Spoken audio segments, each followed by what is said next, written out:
morning, my name is Matt Sullivan. I'm the Director of Planning and Development for the town of Wolfeboro, and welcome to the August 2018 Coffee and Connections. Today I'm actually here to talk to you briefly about scenic roads within the town of Wolfeboro. Scenic roads are a critical component of our community, and particularly they define many of the more rural and scenic sections of our town. And as a result, they're a critical part of the planning process and the regulatory process for the planning board and for other entities as well. So scenic roads are actually defined under New Hampshire statute in section 231, 157 through 158. They can be any type of road other than a class 1 or class 2 highway. And class 1 or 2 highways are really the turnpikes and highways that we think about within the state.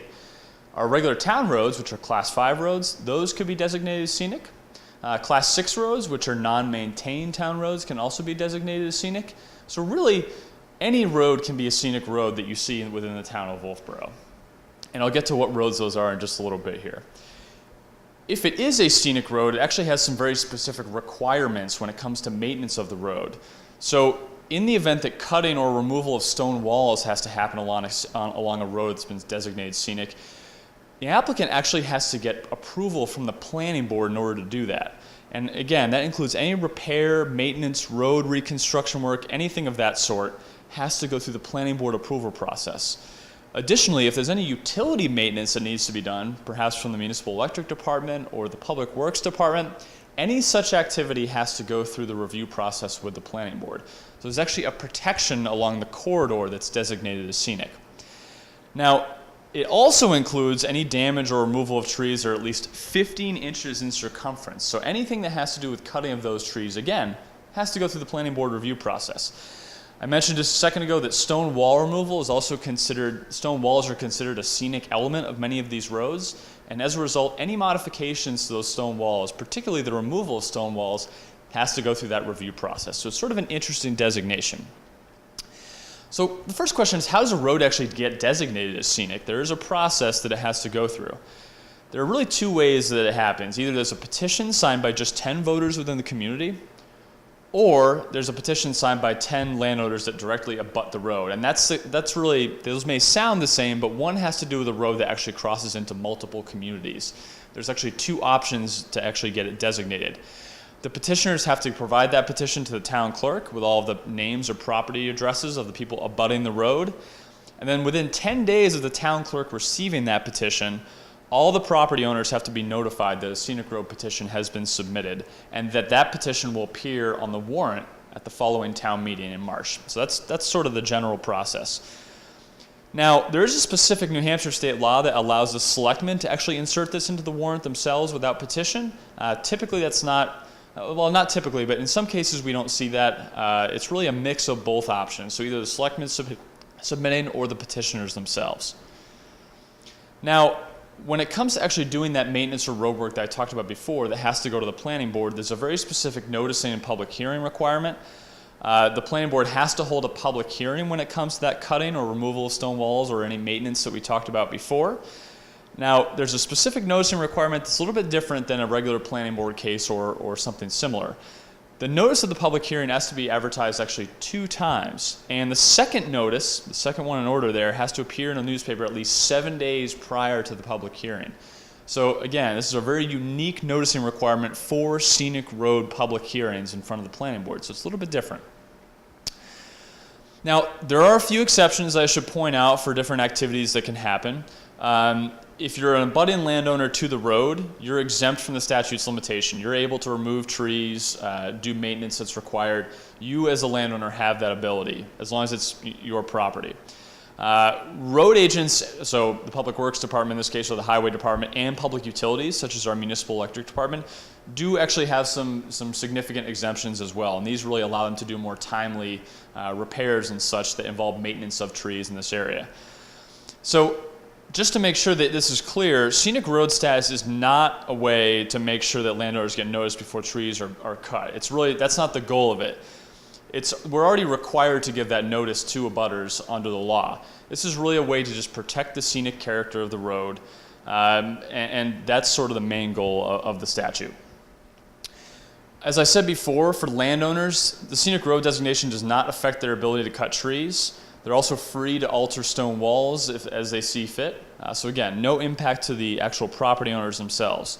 The only way to do that is actually to take tree rights under the tree warden law, which is defined under state statute. So if the municipality chooses to do that, that would restrict property owners' abilities to do that sort of activity on their property. As I mentioned before, the road agent does enjoy a significant exemption here. So the road agent may remove trees that are designated as a public nuisance under the law, but the trees have to pose the imminent threat to public safety. That's really the critical thing that provides that exemption to the road agent or the highway department.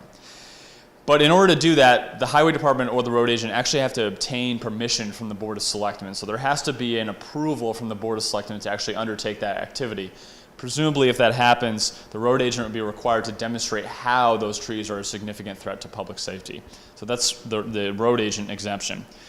For utilities, obviously, if there's an incident that requires emergency restoration of service, the utility does enjoy an exemption here. They may perform work without any public hearing or notice, but the utility has to inform the selectmen of the nature of the emergency and the work performed after the fact, or as soon as possible.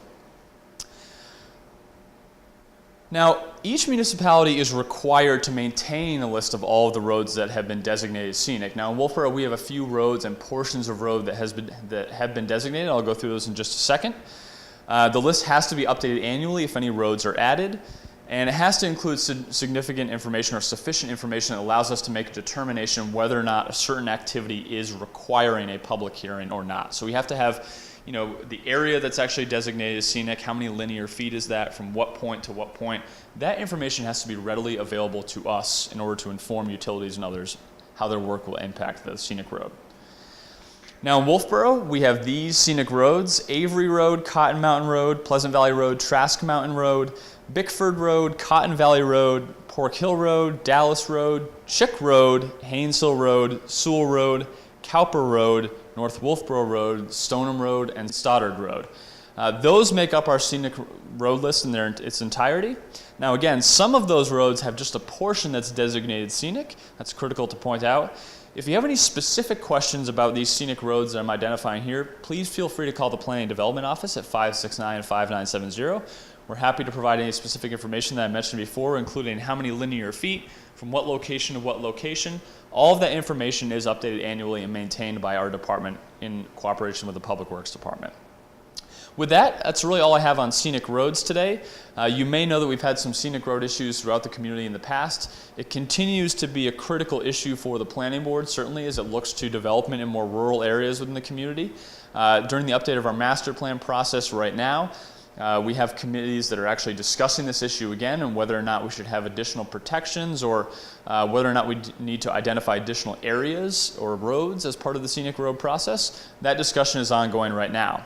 And with that, I just wanted to leave you today with a quick mention that on Tuesday, August 21st, the Planning Board will have its third public forum related to the master plan. It will take place at 6:30 p.m. upstairs in the town hall.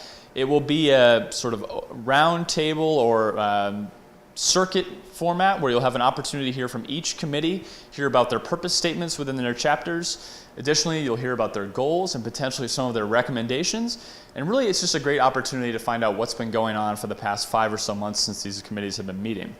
Again, my name is Matt Sullivan. I'm the Director of Planning and Development, and thank you for joining me on the August Coffee and Connections. Thanks so much.